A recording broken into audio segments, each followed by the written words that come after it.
स्वागत है आप सभी का यूपी पीसीएस की इस पीवाईक्यू श्रृंखला में, जिसमें हम 1991 से 2025 तक के यूपी पीसीएस के जितने भी पीवाईक्यूज़ हैं उन सभी को सॉल्व कर रहे हैं। और अभी सॉल्व कर रहे हैं पॉलिटी, शासन एवं राजव्यवस्था के सवालों को।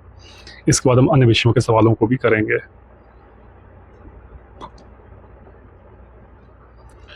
तो 2006 तक के सारे सवालों को जो कि पॉलिटी से पूछे गए थे हम कवर कर चुके हैं, और आज इसी क्रम में हम करेंगे 2007 सामान्य अध्ययन के सवाल।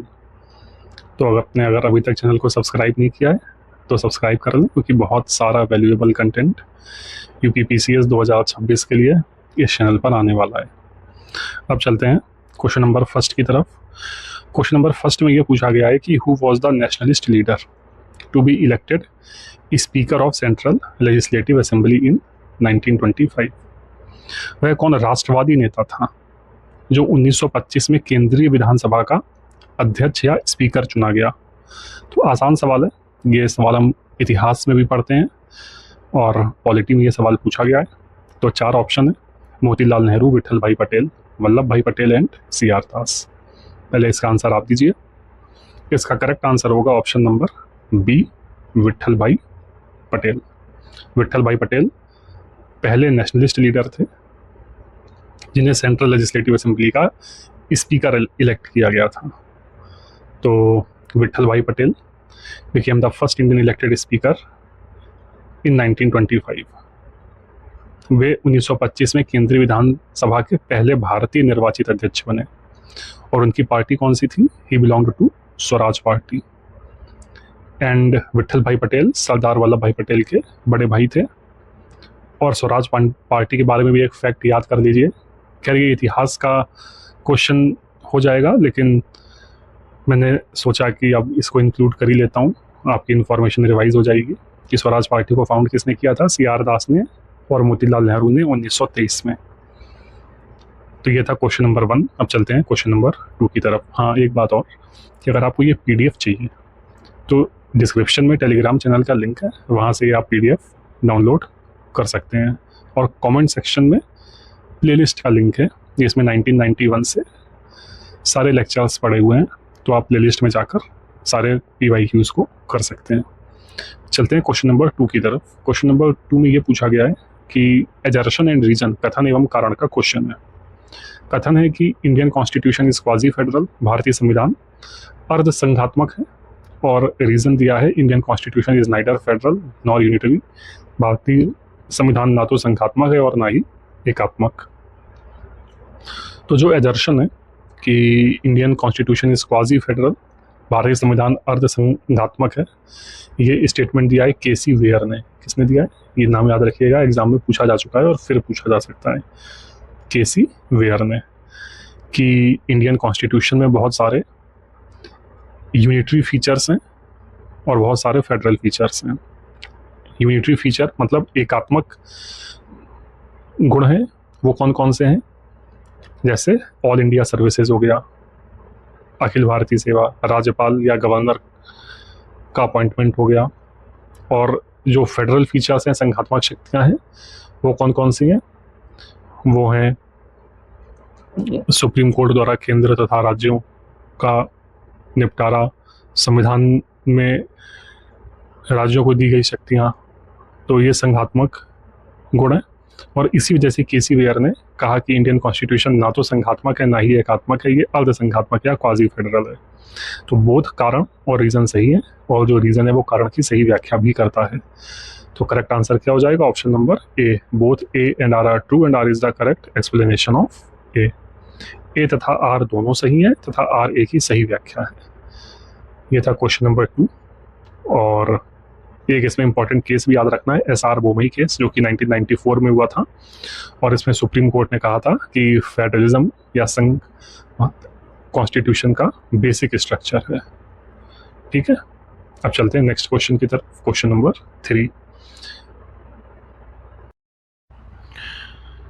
क्वेश्चन नंबर 3 में पूछा गया है कि at present in the constitution of India right to property is. देखिए वही सवाल बार बार रिपीट होते हैं यूपी पीसीएस में कि वर्तमान समय में भारतीय संविधान के अंतर्गत संपत्ति का अधिकार है।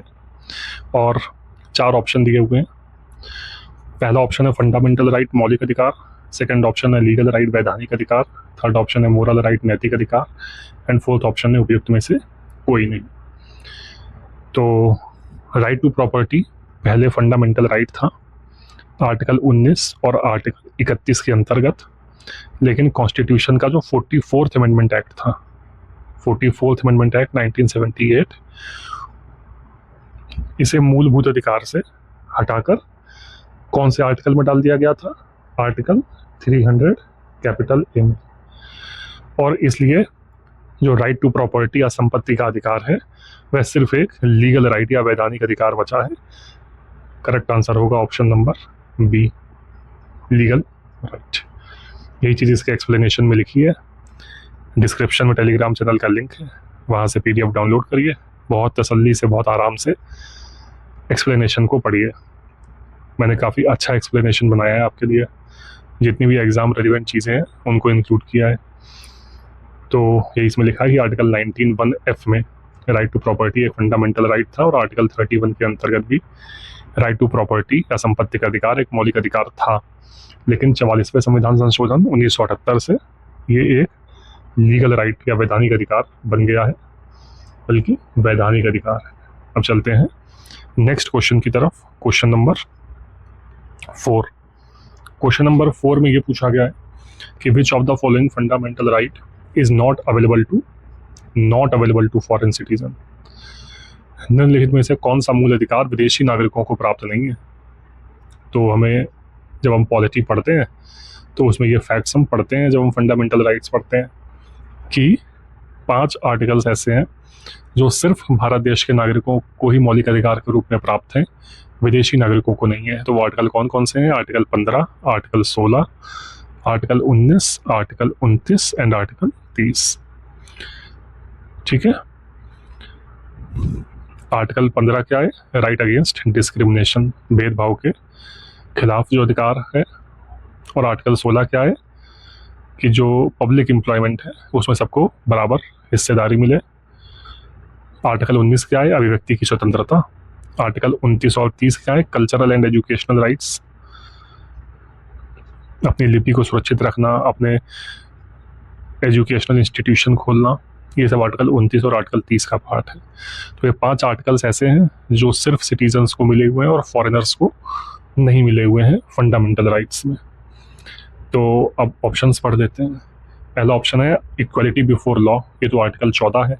और अगर आर्टिकल 14 है तो आर्टिकल 14 तो इसमें मैंने लिखा नहीं, मतलब आर्टिकल 14 सिटीजन्स के लिए भी है और फॉरेनर्स के लिए भी है।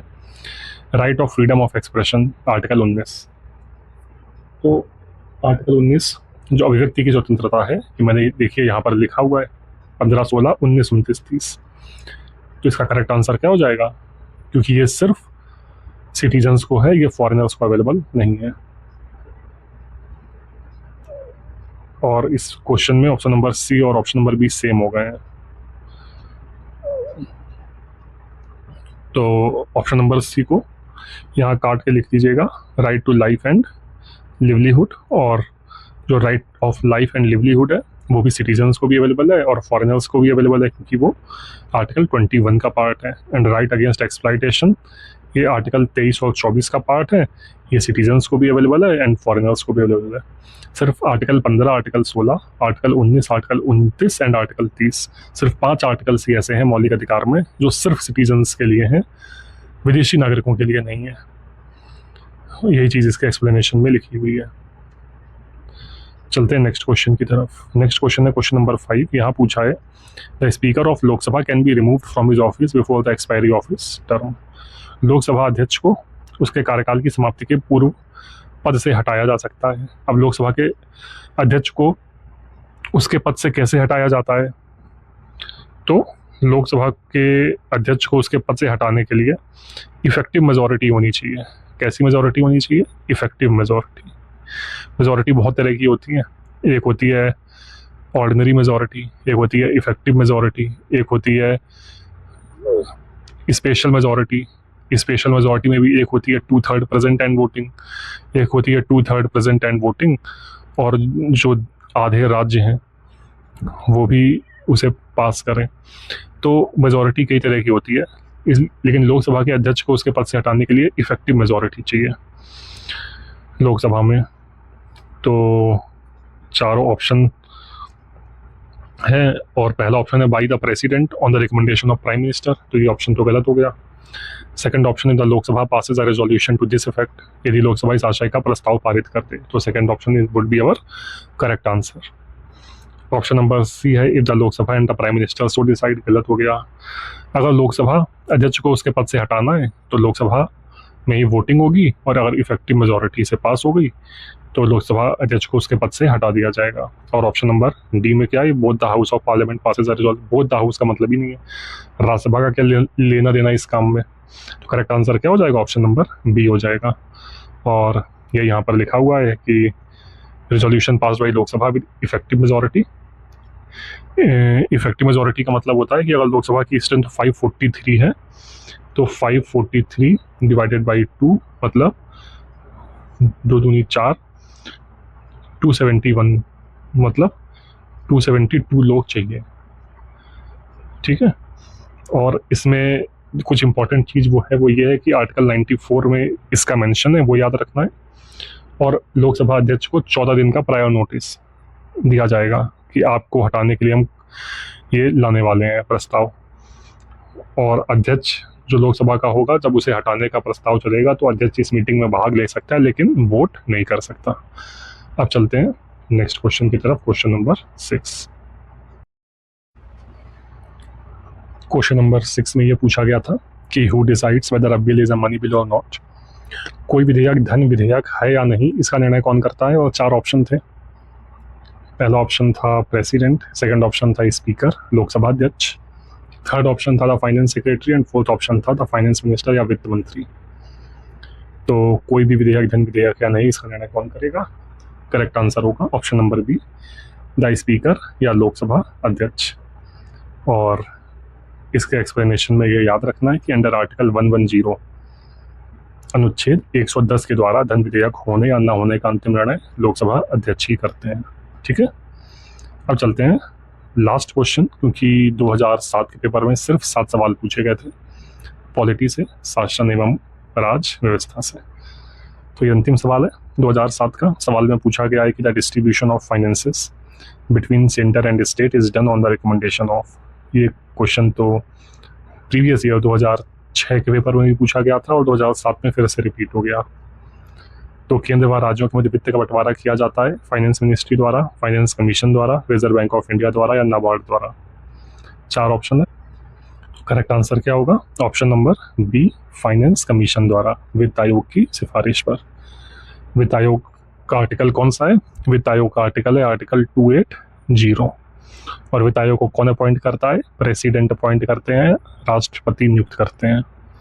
और हर 5 साल में वित्त आयोग को नियुक्त किया जाता है। तो इतनी इन्फॉर्मेशन याद रखनी है। करेक्ट आंसर होगा ऑप्शन नंबर बी, और यही इसके एक्सप्लेनेशन में लिखा हुआ है।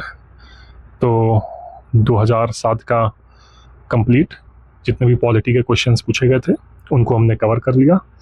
अगर ये लेक्चर किसी भी तरह से आपकी मदद कर रहे हैं PYQs को रिवाइज करने में, और आपको लग रहा है कि ये वैल्यू ऐड कर रहे हैं आपकी प्रिपरेशन में, तो इस वीडियो को लाइक करिए और कमेंट करके बताइए, और अपने दोस्तों को शेयर करिए। तो आज हमने देखा 2007 के प्रीलिम्स PYQ, और नेक्स्ट लेक्चर में हम देखेंगे 2008 के UPPCS में पूछे गए पॉलिटी मतलब शासन एवं राज्य व्यवस्था के सवाल, और इसी तरह से 2025 तक के हम सारे सवालों को जो भी पॉलिटी में पूछे गए उन सभी सवालों को अच्छे से करेंगे, with concept, with tricks, with explanation, जिससे कि एग्ज़ाम हॉल में अगर PYQ से, वैसे यूपी पॉलिटी का तो यही खेल है कि 75% क्वेश्चंस रिपीटेड आते हैं UPPCS में पॉलिटी के चैप्टर। अगर 2026 का UPPCS में पॉलिटी से 20 सवाल आएंगे तो 12 से 14 सवाल सिर्फ PYQ से ही आएंगे। तो अगर आपके PYQs पर कमांड बहुत अच्छी है तो UPPCS का रास्ता PYQ से होकर ही जाता है। बेस्ट ऑफ लक, अच्छे से पढ़ाई करिए, खुश रहिए। मिलते हैं नेक्स्ट लेक्चर में। उसमें करेंगे 2008 के पॉलिटी के PYQs। तब तक के लिए धन्यवाद, बहुत बहुत नमस्कार।